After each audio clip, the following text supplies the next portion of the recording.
welcome to Old Man Energy. I am your host, Flint Anderson, and if you are back again with us, we appreciate you spending some more time, and we've provided some value, so make sure you're sharing it with your friends.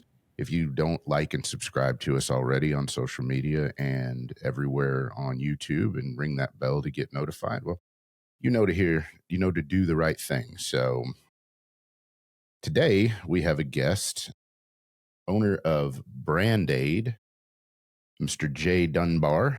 He and I have very similar backgrounds. We have interesting stories and crossovers, even to the point where we have mutual friends, and we live almost 600-700 miles away, and we did not meet through that mutual friend. So that's going to be for an interesting story. Jay's been a serial entrepreneur since 1994. He's owned multiple businesses, from retail to consulting to software development. He's been married 20 years with 2 teenage kids. So please welcome Jay. Do you have anything else you want to add to that, brother? No. I think that pretty much hits the highlights. Hopefully I'll have some more stuff to talk about in 6 months or a year, but right now that catches us up. I got you. Well, you've got me entrepreneur-wise. You've been a full-time entrepreneur since 1994. Yeah, I'm 55, so I graduated college in 90 and then was a financial advisor for 4 or 5 years. Saved up some money, realized that was probably not the healthiest environment for me. A lot of drinking and extracurriculars in that industry, especially in the 80s and 90s. So I actually am pretty proud of myself, just have some self-awareness that that's probably not the path I wanted to go down. So made the money where I could and took that and moved to North Carolina from Maryland and opened up 2 retail music stores. So I sold CDs and DVDs and video games and things like that for about 15 years. So that's how I started. It was a franchise. So, for me, it was a great fit because I was 25 years old and had no idea how to run a business. So they helped there. But, after 15 years, I pretty much got my chops. And as you know, the internet kind of did away with retail music and DVDs and things like that. So the Gen Xer in me wants to know which franchise it was. It was a franchise called CD Warehouse, and there was about I don't know. They were nationwide.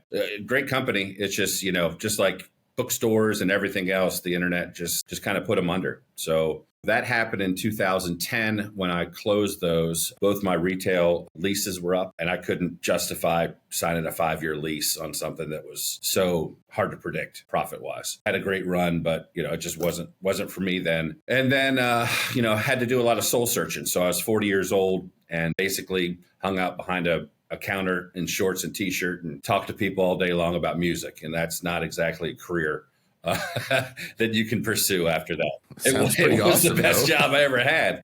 But, unfortunately, that did not set me up well for entering the world. But it did in a way, too, because it taught me how to run my own business. So I leveraged the internet. The internet put me under. So then I figured, let's leverage the internet to start this new business. So that's when I started teaching myself internet marketing and things like that. So what was it like whenever you lost everything and had to start over? Man, did you literally sit at the dining room table and have a talk with yourself? I'm assuming you kind of cuss on here or something like that.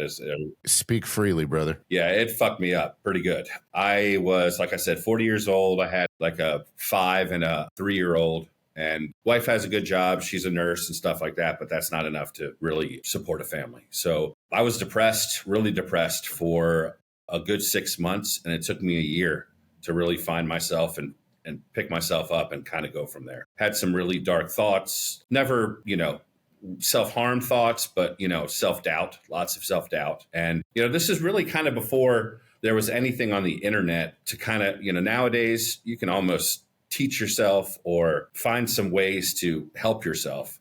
Back then it was, and especially being a male, you don't really ask as much and things like that. I was lost. I didn't know where to begin. So, it took me a while to kind of dig myself out of that hole. And then fortunately I was able to kind of mentor with a local guy that was pretty well connected in the internet marketing space. He'd done internet marketing for Dan Kennedy, who's a big marketing guy. Jay Abraham, Perry Marshall, those are all kind of big heavy hitters if you're in the internet marketing space. He was like their tech guy. He built out their funnels and stuff like that. So that's where I kind of learned about sales funnels. That was 2010, 2011. Worked with him. He saw that, I'm never going to be an employee. So, he kind of said, hey, I'll teach you what I can, but you go out and do your thing. So that's when I started talking to businesses. And actually, my first client in internet marketing, this is a cool story. I'm a big poker player, used to be, and went over to my buddy has a tire shop, right? And I wanted to sign him as a client, as my first client. And I was willing to do it basically for free just to kind of, get going. But he invited me to his house to play some poker with his buddies. And his brother was there. And he warned me beforehand. He's like, hey, look, my brother's going to be here. Just ignore him. He's just a loudmouth dickhead, whatever. So I had a great time, played with his friends and stuff. And things were wrapping up that night. And Dave says, let's kind of wrap things up. And Dave's brother, I can't remember his name, but he says, hey, I want to play you one-on-one. Let's play heads up. I said, all right, that's fine. So everyone left, but it was just me and him in Dave's garage, right? So we're playing, and he's drunk, brown liquor drunk. And oh, good Lord. yeah. So, so I mean, I try to be cool, but like if the guy's talking trash, I'm just going to take his money and I'm going to take it as fast as I can, and I'm going to talk a little shit along the way. So we're jawing back and forth and playing heads up. And obviously, if it's heads up, then it's about as personal as it gets. It's just me and him, mano y mano. Oh, yeah. So he starts to get pissed off because I start to take his hands. He keeps buying in. And he does something that kind of really irritates me, accuses me of cheating, which, I don't cheat. And I tell him, hey, look, I don't need to cheat. You're that bad that I can beat you, sober or whatever. So he gives me that look and flips over the table, punches me straight in the face, cracks open my nose, and blood's pouring everywhere. And like, it is one of those things where I've been, I haven't been in a lot of fights, but maybe, a handful or whatever. That kind of that slow motion deal, you know what I mean? Where I had time to think to myself, holy shit, I'm 40 years old. I don't have insurance anymore. And those are the kind of thoughts that I'm thinking, like what a lame 40-year-old. Well, somebody's trying to hit him in the face. I'm thinking about insurance. He was smaller than me. I'm a pretty big dude. At the time, I was, 5'10", 250 or whatever. And he's skinny little 5'8", 150-pound guy. So I know I could, take care of him. And plus he's drunk. I hold him down and I say, look, this is over. Getting up, I'm leaving. I don't want any of this. Like I said, I'm thinking to myself, I don't feel like getting a $10,000 bill at the emergency room because I don't really know how bad my nose is. And he says, all right. So I get up, I turn around. He hits me in the back of the head. I said, all right, well, now it's on. So I turned around, took care of business, basically pinned him down, made sure he didn't get up anytime soon, and walked out the door, basically ran out the door, jumped in my car, came home, had like a button-down shirt with just the collar. I looked like a really bad Chippendales stripper at that point. And had to explain to my wife what was going on. So the next day, my buddy Dave with the car dealership or the tire dealership or tire repair shop says, he's so embarrassed. He can't believe this happened to his brother and me. He's like, man, is there anything I can do to make it up to you? I said, you know what? As a matter of fact, it's funny you asked. And then I went into my pitch and he was my first client. So that's how I started. Awesome. Yeah, that's how I started. That's a pretty brutal way to get clients. Hopefully you didn't have to earn any more that luckily way. That was a one and done. I can't afford to take punches to the face for every client I sign up now. Oh my Even goodness. though some might want to punch me. Well, at some point, you always want to punch the marketing guy. Right. I'm not doing my job one way or another if they don't want to punch me at some point in our relationship. You're teaching people. Yes, that's it. That's it. I'm curious. I love that story, but I'm curious when you were starting, or restarting, I should say. How did those conversations go with your wife? Because that's one piece that we don't really talk about a lot. Is how the power that our significant others play in our entrepreneurial journey. She's been very supportive. I mean, she's known me as a small business owner, since we've been together, right? So that's all she knows. That being said, when we were hurting for money and, I was going through our savings basically during that year, she let me know, hey, it's time to, you need to get a job or you need to get it together. So that was a big part of, what kind of pulled me out of things. And she's Those not, conversations are fun, aren't they? yeah, she's a tough love kind of gal. She doesn't mess around. So it got to a point where, I had to do something. And I'm glad that she, lit a fire under me. And that's what I needed at the time. So That's awesome. That's all. yeah. I am And the blessed with thing one too of those about her wives as is well. she's a nurse and she's really good at what she does, but she doesn't care or want to know anything about business. So like, I can't have those conversations with her to, I can on the surface, like I signed a client, blah, blah, blah, blah. But like, I think there's certain relationships, and you might even have that with your wife where you guys can really go deep and kind of lean on each other there. And I miss that. I don't have that with her. My wife is very supportive. She's my best coach. I've grown exponentially since I started listening to her because she reads people like a book. Yeah. She's also one of those tough love people and aggressive. I tell everybody that out of all the dominant women on the planet, I married their queen. But she, when it comes to business, she politely listens to me while completely ignoring me and playing poker on her phone. She's excited when I have wins. She goes, I have no idea what you just told me, but it sounds like it's a good thing. So let's go. Right. Yeah. So that's and we lose that. It's not we get so buried from time to time in our different projects and what have you. We forget to look where that support is. And Sure. our wives are the ones who really went through it with us. Our kids did too, but they're not as consciously aware of what's going on. Right. They just know that mom and dad are taking care of them, and that's a good thing. Glad you shared that, and I'm glad you have a wife like that, because sometimes I would think I would have made some drastically different decisions if I didn't have Des in my back corner saying, hey, time to pull your head out of your ass and do what you need to do, brother. And, another thing too, in her defense, and one of the reasons I love her is she's not a keep up with the Joneses type gal, because we couldn't at that point. So maybe she's just a realist, but she never was like, hey, my friend got this, or, we need to do that or whatever. It's always been about, like, one thing that I'm proud of is we were able to organize our schedule. She worked nights as a ICU nurse, and I would work, during the days. So someone was always home with the kids, which was really important to us.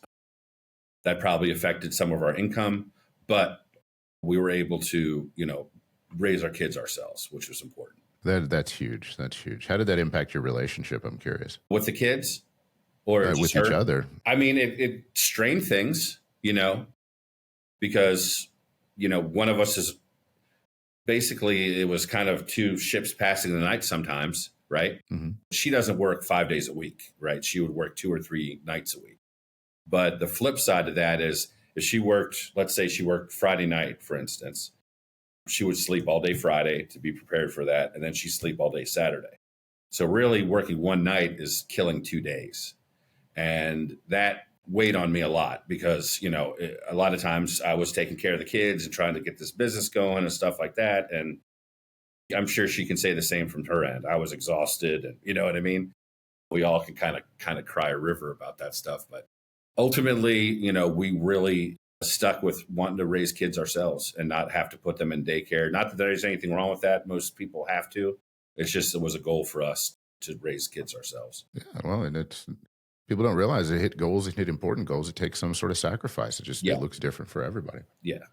And I think that pays dividends down the road. I mean, our kids are just like anybody else, pretty well adjusted and very close with us and things like that. So we have a good relationship. That's awesome. That's awesome. So over the course of building this new business and getting beat up to get your first client, one of your wins, and you've told me about it a couple of times now, is you took one of your clients from 12 million a year to 82 million a year in 5 years. Yep. So describe to me, I mean, that's huge. That win is massive, no matter what measurement you put against it. That's huge.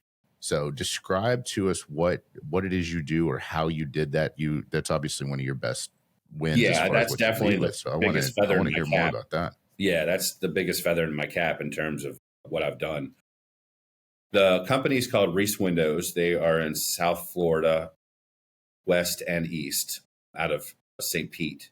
And in 2018 is when they hired me to help consult and grow their business. They had me technically as their director of marketing. but I was up in North Carolina. So I really kind of looked at their systems and what they had in place. They had been around since the 70s. And a lot of companies, especially home service companies that I found, are successful in spite of themselves.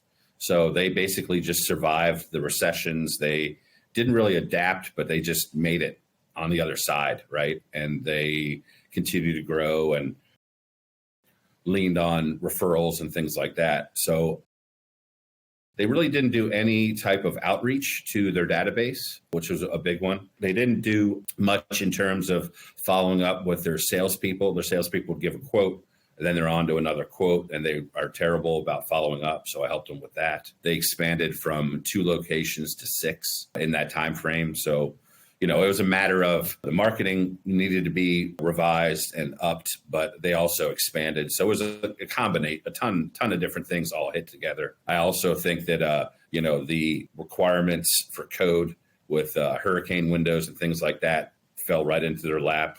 I mean, everything kind of connected to be able to grow 400 or 500% in 5 years. So without that additional push as far as reviewing the systems and getting the word out there and follow up, which is absolutely critical, and it is lacking in the service industry, then that would not have happened. They may have been able to ride that wave a little bit. No, I think they would have doubled, or they probably would have doubled and tripled maybe, you know what I mean? Or, if you don't have those systems in place, they could have been under, because, I'm sure you see the companies that expand like that need deep pockets, and they need to be kind of weather the storm. And another thing too, that played in their favor is COVID. Everybody was home. They were getting money. They noticed things were wrong at the house, and then they started making home improvements. So you saw that across the board with all the home. We felt that as well. So, what do you think is the most important? Do you think systems are more important or marketing is more important? Ooh, that's a good question. I'm a little biased. I kind of feel like sales. The old saying is sales cures all. But I think you could actually, if you don't have systems in place and you have tons of business coming through, you can wreck your online reputation and also lose a ton of money. So I would say systems, to be honest with you, because I think those are the kind of the fundamental building blocks of a business. Not the answer I expected from the marketing guy. Right. I don't know. I guess I'm a contrarian sometimes a little bit. Well, not necessarily. I think you're a realist. I mean, I work with a lot of marketing people, and marketing people lead with, I can bring you 1,000 leads in 90 days. Or, I mean, that's the normal pitch. The normal online pitch is this. Well, before I encourage all of my clients that I work with to help them grow, I was like, okay, well, what if they were actually doing what they said they were going to do and handed you 1,000 clients? Do you have the infrastructure to deal with that right now? And then go even more. It's like, okay, well, do you have the infrastructure to deal with 300 new clients tomorrow? So I agree with you on the system side.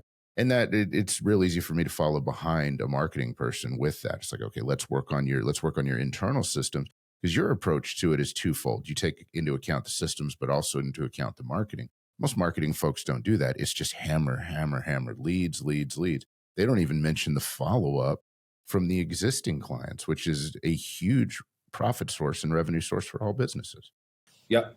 Yeah, I mean, you can squeeze an extra 20% of revenue out of your existing database if you just put marketing systems in place to reach out to them. And depending on your business, it could be as more like 80%. Yeah. I mean, that's just kind of a baseline number, but yeah, there's some that that's all you need to do, and you could double your business. So Jay, to continue with what you were talking about as far as the growth, and you've covered a lot of marketing, entrepreneurship, just a bunch of different things.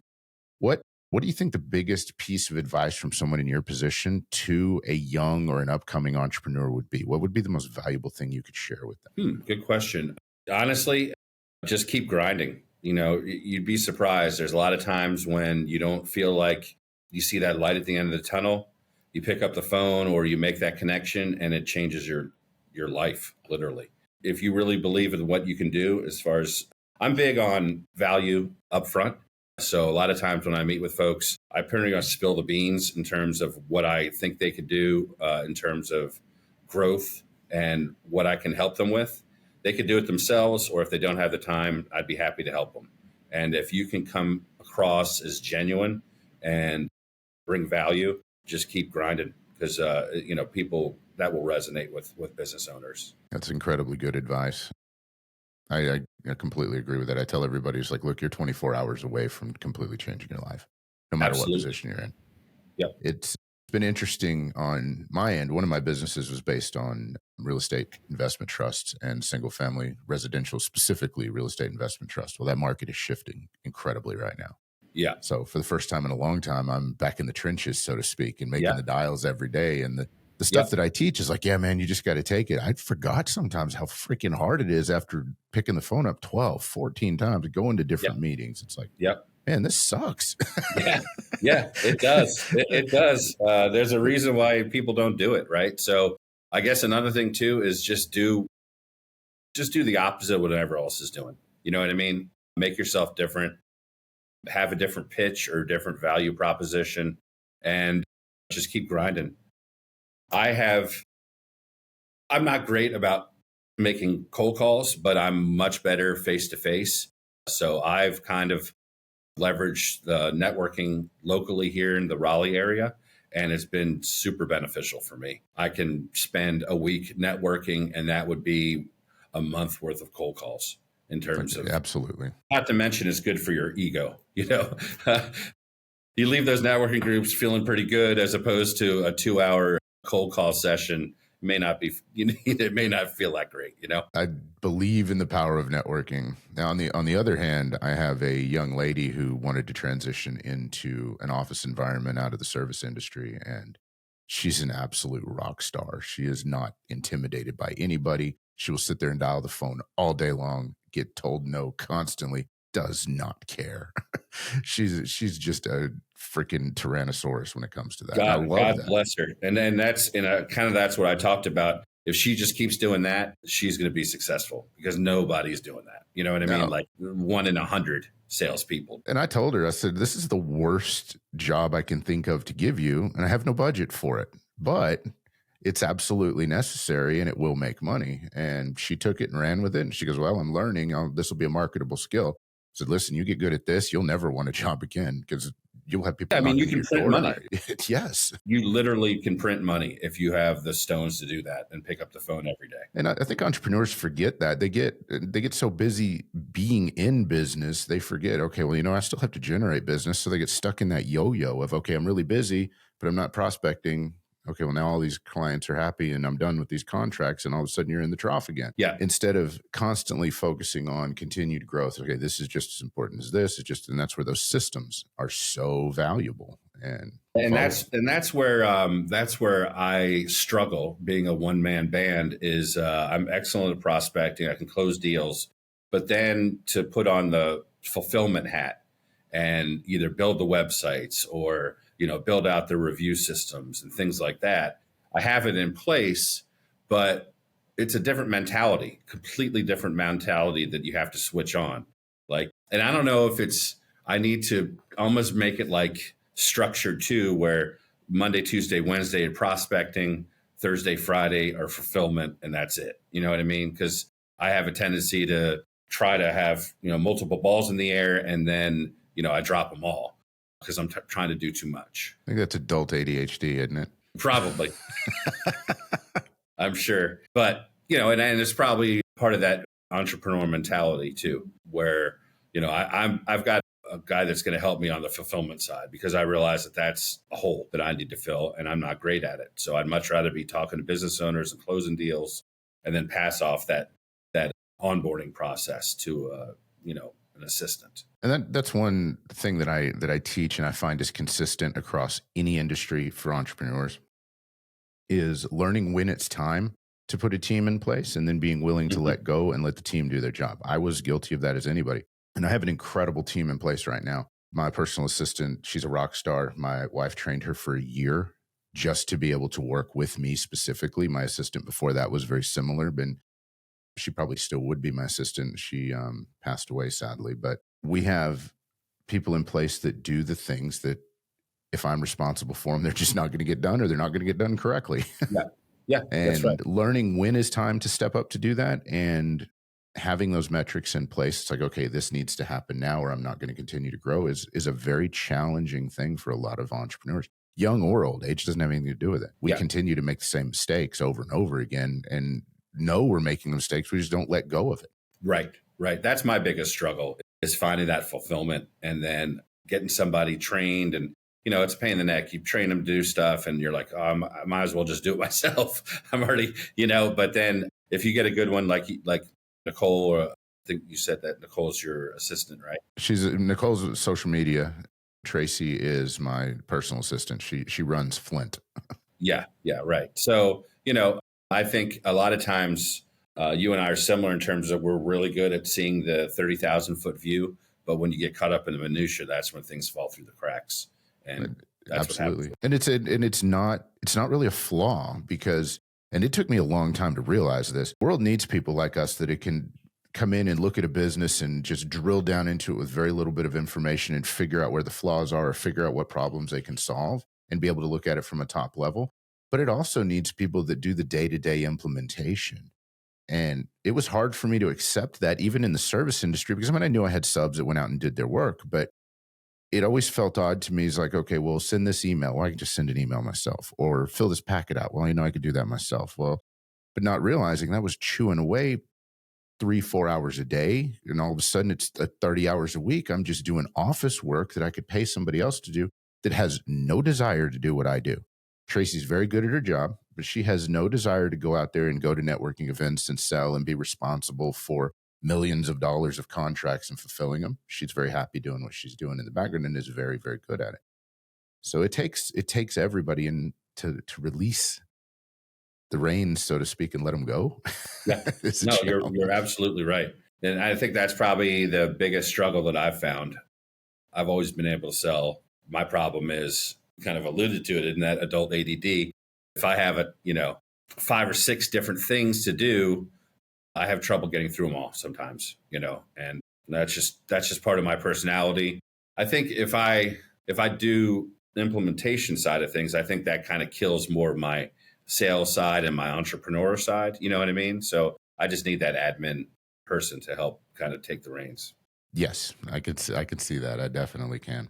So that leads me to another question is, now that you have established this business and you've dug yourself out of the hole, because you really don't talk a lot about leisure or fun or taking a break when you're digging your way out of a hole. It's just, okay, you have to grind every day. You don't have a choice because there's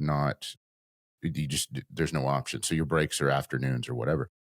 How do you step away and spend time with your family now? What kind of things do you do? And how do you force work to stop while you're doing that? I struggle with that. I'll be perfectly honest. I'm so, in my mind, I mentally think, oh, well, since I'm an internet marketer, I have to be on the internet basically all the time. You know what I mean? And that's not healthy. So like especially with my kids, kind of, they're 18 and 15 now, I would say in the last 10 years, I made a conscious effort to dedicate time to do stuff with them, almost scheduling it to a point, because it just gets done that way.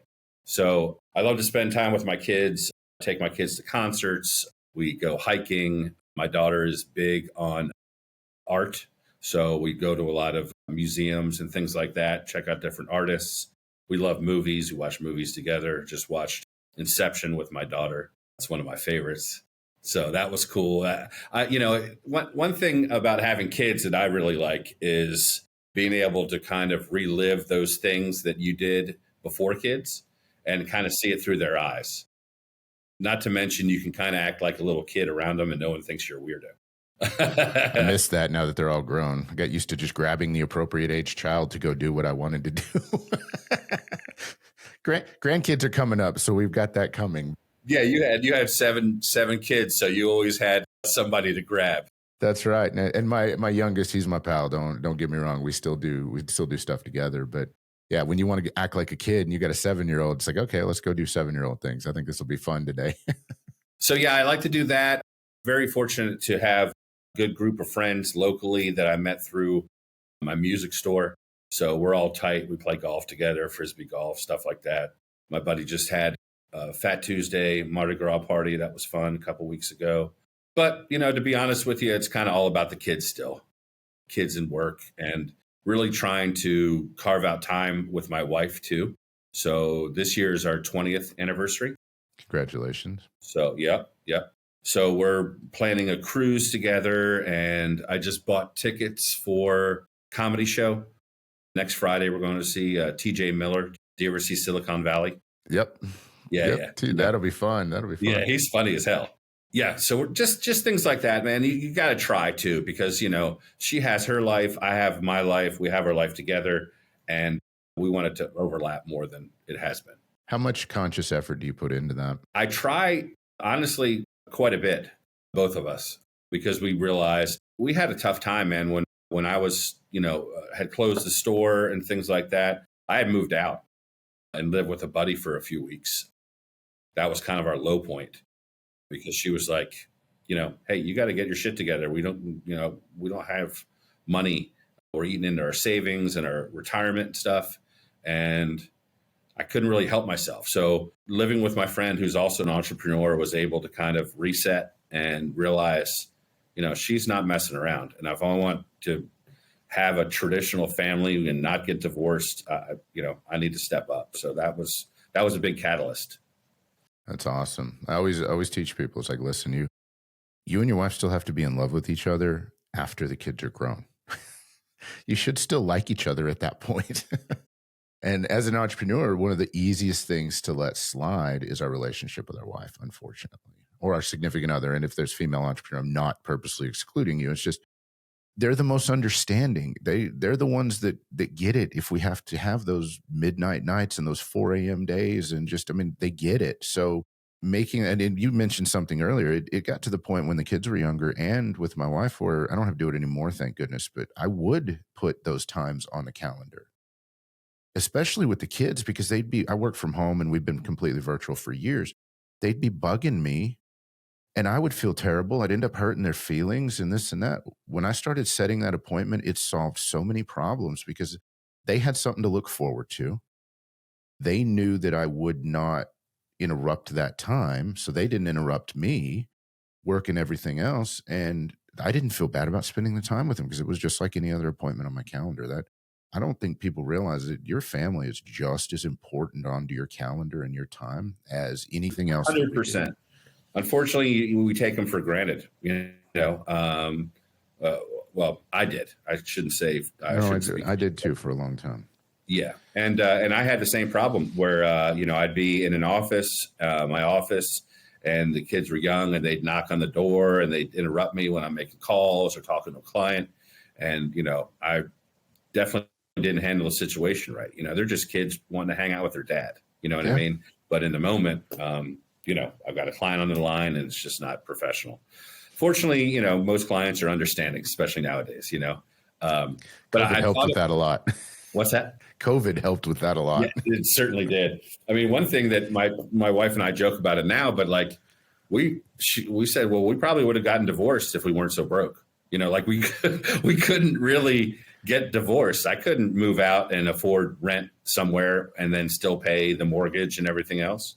Yeah. In a way, being that poor at the time, or cash poor, I should say, we still had assets and owned a home and all that jazz, but didn't have cash. That kind of saved us, because it's an easy, if we had been independent financially, it probably would have been a lot easier to pull that trigger.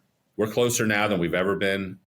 Kids are getting to a point where they're going to be going to college and stuff like that. So I think we've realized that, seen older couples or couples with older kids go through that "who are you" kind of thing. That's so sad. Yeah. But we spend a lot of time together. I work out of the house, just like you do. So I spend an inordinate amount of time around my family. That's good. And it's a good thing, so I don't mind. And that's one of the things I love the most about being an entrepreneur. And you've been doing it 10 years longer than I have. I always had a side hustle, but I had a career in there for the late 90s, but was being able to be home and be able to be around. I mean, my wife's my best friend. We have a lot of fun together. And then my kids, there's things we could go back and do differently and wish we could do differently. Obviously, every parent feels that way, but they had both of us all the time, because my wife has either supported the business or just hasn't had to work the whole time we were raising the kids.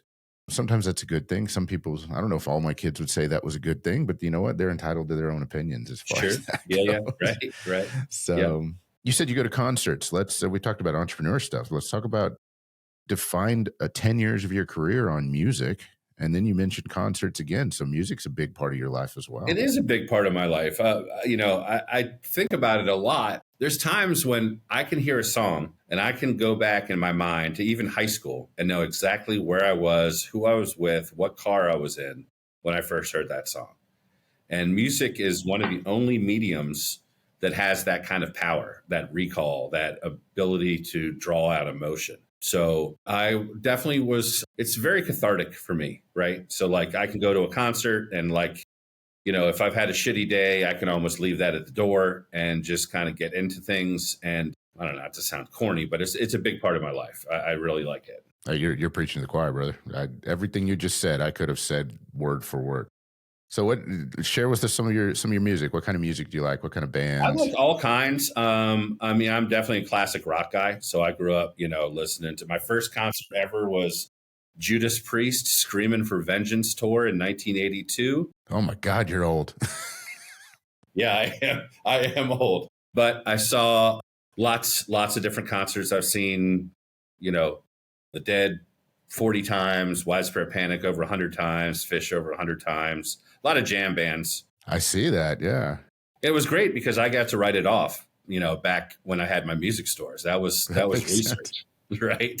So, hotel, drinks, everything. This was a business trip. So I've seen concerts and, I've been to the Greek, I've been to Red Rocks, I've been up to, Long Island, all over the place to see concerts. So, it's funny and people talked about it, but like it's back in the day, especially to see the Dead, it was almost like the last American adventure.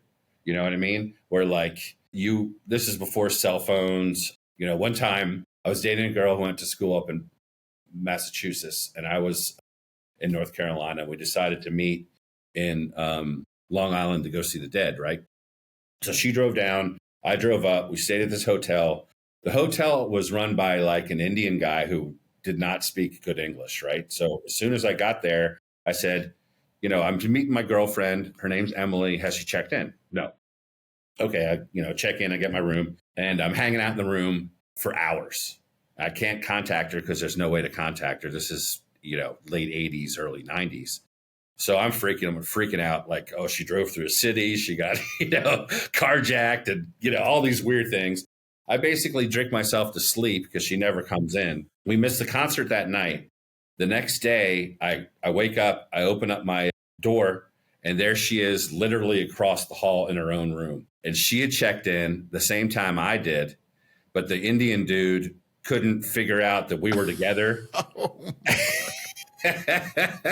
So we literally opened up the door to each other like, holy shit, I thought you were dead. She's like, yeah, I thought you were dead. What the hell? I was getting ready to call your parents. And there we were. So luckily it was a 3-night run and we were able to go to a couple nights after that. But yeah, I hadn't thought about that story in a while. That's awesome. Yeah.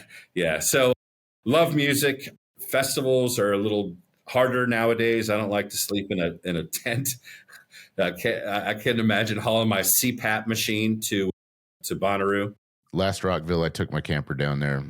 Rockville's killer though, man. What it is, but man, I was so exhausted. I gave my VIP tickets to my boys and told them to come get the camper on the last night. I'm like, I'm done. How many nights did you make it? 3. I made it 2. Okay. It wasn't 4 days at the time. It was 3. It was still in Jacksonville. And Des goes to concerts to humor me. She doesn't give a rip one way or the other. She hangs out and drinks and watches the Jumbotron. But after 2 days, even with the camper being on site and being able to go there and rest, I was wiped out. I was like, it's a brutal grind for sure. It was brutal. And you don't even have to party. Like you don't even have, if you partied in there, forget it. I mean, it's tough. I don't know how the hell I used to do it. I used to just like a Lollapalooza back in the day. Yep. Just 2 or 3 days, just hard every day. And no, not anymore. Now I'm okay. I'm going to go to your concert. I'm going to buy the VIP tickets so I don't have to even wait in line. Give me a seat just in case. and she'll go with me. She'll sit up in the booth or wherever we're at in the VIP. Yeah. I'll go down onto the pit whenever I want to go down to the floor. And right. Yep. Mix it up a little bit. I don't know. I love music, and music to me in the same way is cathartic, even to the point where back in 2018, I followed a couple bands on YouTube, still friends with both bands to this day. Okay. And we flew to LA because they were performing together on an album Oh, release. And wow. these are indie bands. I mean, I Yeah, think yeah. the ticket to get in the club was like $12. Right, So we right. flew out there for the weekend, and this is when I first started interacting with people online. I'm not sure what Des knew. And she's like, okay, yeah, you're talking to these people. All right, you're fine.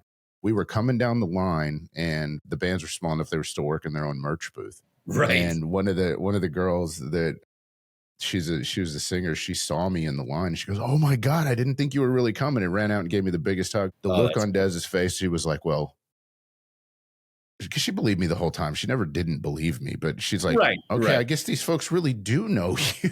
Yeah, yeah. You and your internet friends. That's what I You and get. that's what it was. You and your internet friends. And Mhm. since Yeah, then, she's been a good sport for concerts as far as that goes. my best concert week or music week was right when I moved down here from Maryland. Lollapalooza played. And in 94, that was Beastie Boys, Smashing Pumpkins, Green Day. And so I saw that on Wednesday, drove up to Maryland and picked up a couple buddies. And then we went to Woodstock. Oh my So that was gosh. Friday, Saturday, Sunday, which was best run there was Nine Inch Nails, Metallica, Aerosmith. And that was insane. Oh That goodness was the one, gracious. I can where they're imagine. all Nine Inch Nails, Trent Reznor came out all mudded up and stuff like that. And they just destroyed the place. And Oh, Metallica that's awesome. was unbelievable too. So Yeah, I'm getting goosebumps just thinking about that. That would have been incredible. I did not. it was absolutely nuts. So yeah, I think I saw 50, 60 shows that week, something like that. See, that's what we're talking about. You were exhausted at the end of it. I don't know if my body could handle that these days. And not a chance. I mean, I in my mind, in my 25-year-old mind, I would be like, hell yeah, let's do it. And then, then my liver and back would say, no, no, no. I want a chair and a comfortable bed. Yeah, that's right. And maybe some earplugs. This summer was huge for concerts for me. We because all the I like a lot of European metal, symphonic metal bands, and all their North American tours got canceled in 2020. And so they all rescheduled for this year for 2023. So I was like, okay, well, we're going to, Des goes, well, what are we doing for concerts? I said, we're doing all of them. We were literally at Universal Studios every other week all summer long. Wow. Like the valet knows who we are. We were there so much. But how long does that take you to get down there? That's about 2.5 hours, depending on the traffic on I-4. It's not bad. It's not a bad drive. And it's Universal Studios is one of the places that she and I go to get away. I'm not allowed to bring my computer. Yeah, there you go. I can bring my iPad because I read on it, and if there's an emergency, that's it. But she also knows it won't work off of it. So we go down But the there. laptop's the workhorse. It's the workhorse, and that stays at home unless we're traveling for more than a week. Great idea. And even then, I probably won't take it this year because I really need to let my team do their job. Right. But the only concert she did not go to with me was Baby Metal. And she couldn't stand that one. She's like, no. She goes, you're going to have to get another buddy to go with you to Baby Metal or go by yourself. But she went to all the... You might have to get up with Gordon. Gordon's always up for fun time. He's a big music guy too. That's awesome. He and I, we work fairly close. And just for those of you listening, Gordon is a realtor and a client of mine here. And he's a fraternity brother of Jay's, and Jay and I met through a totally different business. Right. and completely separately, and just realized that we had a mutual friend, and turns out that we all get along just fine. Although Gordon and I spend so much time working that we rarely talk about anything personal. Every once in a while, but man, that dude's just as busy as I am. We're always running different directions. Yeah. He's definitely super busy. So, but yeah, he's old school metal, punk, basically anything that he can kind of thrash to a little bit. At least he used to be. I think he's still got it in him. I want to say he does. I'm gonna call him when I'm done here. I've actually got to call his wife because we're working on their personal home and they're waiting on me to get some stuff fixed. So I'm gonna call him too. And say, Yeah, hey, right dude. on. Yeah, tell him, say, hey, guess who I just did a podcast with? And he's going to be, holy cow, what in the Well, I've world? already had that discussion with him. He knows this is happening this morning. He just didn't know we were going to talk about him. Oh, there you go. Yeah, we'll make it about him, and he'll probably listen. I'm going to him and say, hey, man, we talked about you. Not the whole time. You're going to have to listen and find it in there. So. Don't give him the timestamp. Make him suffer through the whole podcast to get his name in there. And we got to give Nicole time to clean it up too, so that right on. She'll tease the snot out of it. That's right. Yeah, it's amazing how kind of dig into social media, but I know it has its pitfalls and there's lots of negative sides to it, but we're a perfect example of how we met through. I looked at your friends list, and they have mutual friends and stuff, and that just sparked that conversation, and that's what kind of led us down this path, which is cool. And the way we met is I got really frustrated with my Facebook page because there was so much, and the closer we get to an election year, the more negativity just starts spewing out of people on both sides of the aisle, so to speak. I'm not making this political, but that's what triggered this. I'm like, I need more positive people in my feed. This is ridiculous. So I just went through my suggested friends, and anybody, I had certain friends that I knew were like-minded. So if they were on the mutual friends list, I friended those folks. And if their profile looked interesting, I friended those folks. And that's doing that one night. I think I sent out 200 or 300 friend requests. My social media completely changed. And you and I talked that first night. You sent me a message within a few minutes of sending you the friend request. And we talked almost this long as we've done the podcast the first time, just via text back and forth while we were both working. Right. Yeah. I think I got carpal tunnel after our interaction. So yeah, it was cool finding out all the different mutual things and the growth and what have you. We had a conversation about the podcast. So it's funny. It gets more challenging as we get older, especially as guys, to make friends. Most of our friends we made when we were younger, and rightfully so, we're guarded, we're busy, we have families. But I think that the guys need guy friends around, because who else is going to grab you by the back of the head and go, okay, well, you done feeling sorry for yourself? You can pull your fucking head out of your ass and go do your shit. You need another guy to tell you that from time to time. Yeah, absolutely. Yeah. I mean, there is, I lack accountability with if I don't have my friends involved in either business or whatever, and luckily I have those kind of guys that'll slap me around and say, you know what, hey, that sucks, but time to get back on the horse, because it doesn't do any good, move on. You want to bitch about it, or you want to be about it? Right, exactly. Yep. So yeah, I mean, I'm big on social media. I think there's a lot of benefits to it. It's easy to, like you talked about, I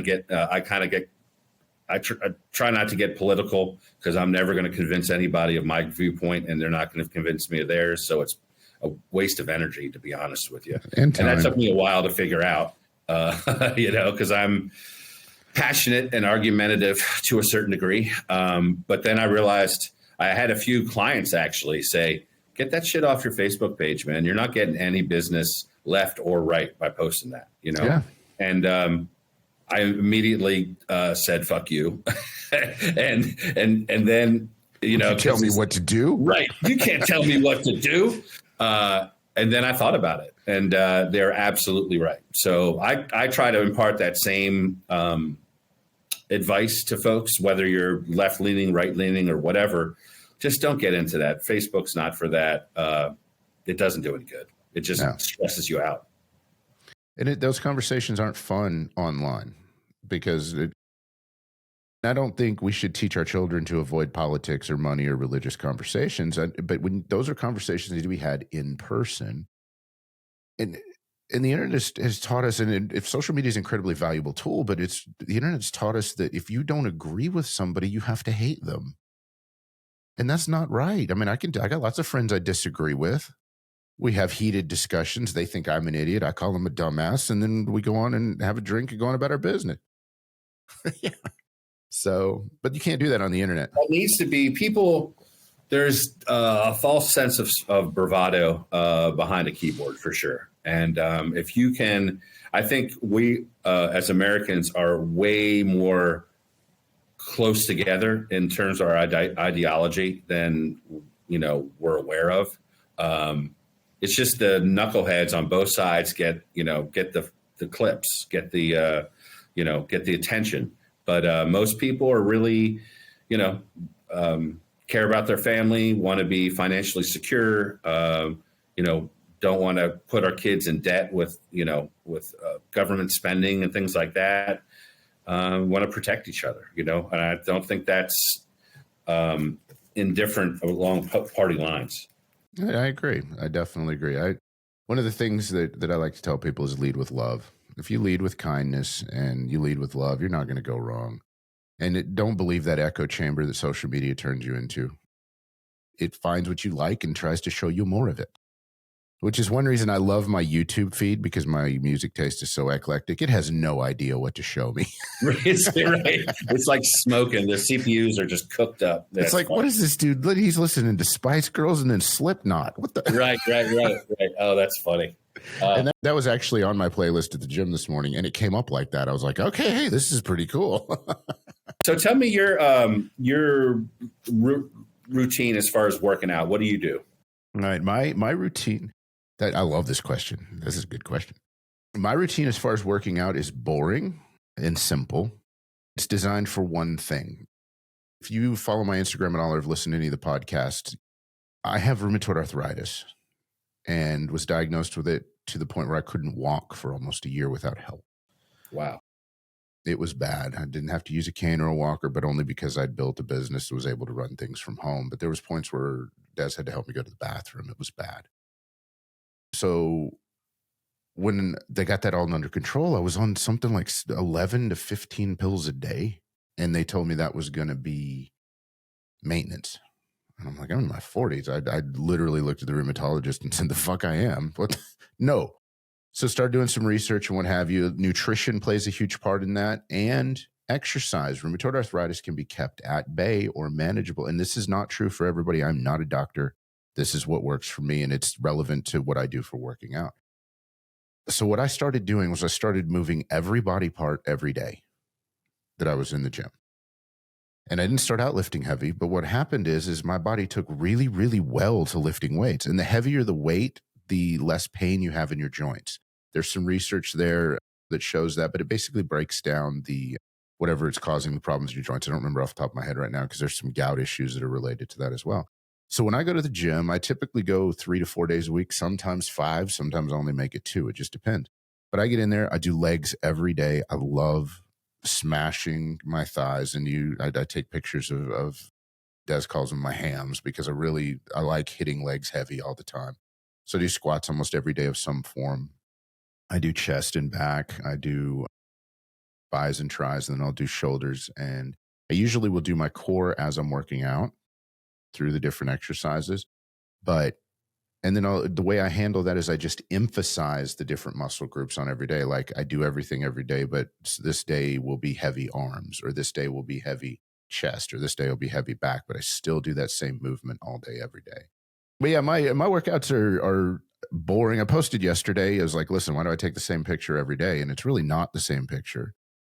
My routine is very consistent, but that really, when you get in the gym, that's what works, is long-term consistency. And nutrition has helped me get into shape. And it's time. I think I'm going to do, I use 75 hard to help myself overcome that. My first time through 75 hard was incredibly life-changing. I did it to find a purpose after raising 7 children, and they were all aging out. I was like, man, I've been dad most of my adult life. I kind of forgot how to do stuff for myself. So I did 75 hard for myself, ended up overcoming the medication issue and found a huge purpose. That's ultimately where Old Man Energy came from, and got in the gym, realized I like lifting weights. And trust me, I was athletically declined in school. I was bullied so much in school that they pulled me out of gym class for my mental health and allowed me to be an assistant somewhere, and just passed me. It was terrible. I was the poor kid. I was fat. I was a nerd. I checked all the boxes. And I wish back in the day that somebody had introduced me to the gym. I think I would have been a little different growing up, but it is what it is. Once I found it and realized it, I'm still grateful to my gym coach. At least you found it, right? Yeah. My gym coach is a jiu-jitsu teacher now. dojo's actually kind of across the street from my house, which is kind of cool. So I drive by and I think about him every day. But yeah, he took this late 20s dude who had no idea what he was doing in the gym, and for a year taught me how to lift weights and completely changed my life. I encourage every man alive to go move something heavy around 2 or 3 times a week. Even if you suck at it, it will change the way you look at the world. Well, I'm excited. Like I told you earlier, I'm got a coach that's going to kind of get me through that, and I'm excited to get back in the gym. It's been way too long. So that's cool. That's cool. Make sure your nutrition gets dialed in too, because that's just as important. She's working on the nutrition side of things too. But yeah, I will definitely reach out to you and kind of have you peruse what she's suggesting, and kind of lean on your advice too. I'd absolutely be happy to share it, brother. Listen, let's get this wrapped up so we don't do too long. We can always do another one in the future, but give everybody your website, give them a plug for what you do, and give them some final thoughts. My website is Brandaid Advertising, BRANDAID advertising.com. And my email is j@brandaidadvertising. If you are looking, I've been really kind of leaning into the Google review side of things. So if you don't have a system in place to get more reviews, respond to those reviews, and also leverage your online marketing, I'd be happy to talk to you and give you some pointers and, maybe work together. Perfect. And any last piece of advice for young upcoming entrepreneurs or men in this space? What would you tell them in a couple sentences? Don't doubt yourself. Keep grinding, and working for yourself is by far the best decision I've ever made. Perfect. Jay, I appreciate you being here. All of you listeners out there, thank you again for joining us. If you're still with us at this point, then you hopefully have received some value. Liking and sharing is what drives this train. So make sure that you're subscribed to the YouTube channel. If you follow us on Spotify, make sure you're subscribed there. I do put different posts on the different platforms. So if you don't follow me on social media, find us at The Old Man Energy or Flint Rock with a PH. I've been Flint Rock since before the internet existed. So look forward to seeing you guys next time. Love y'all. Peace.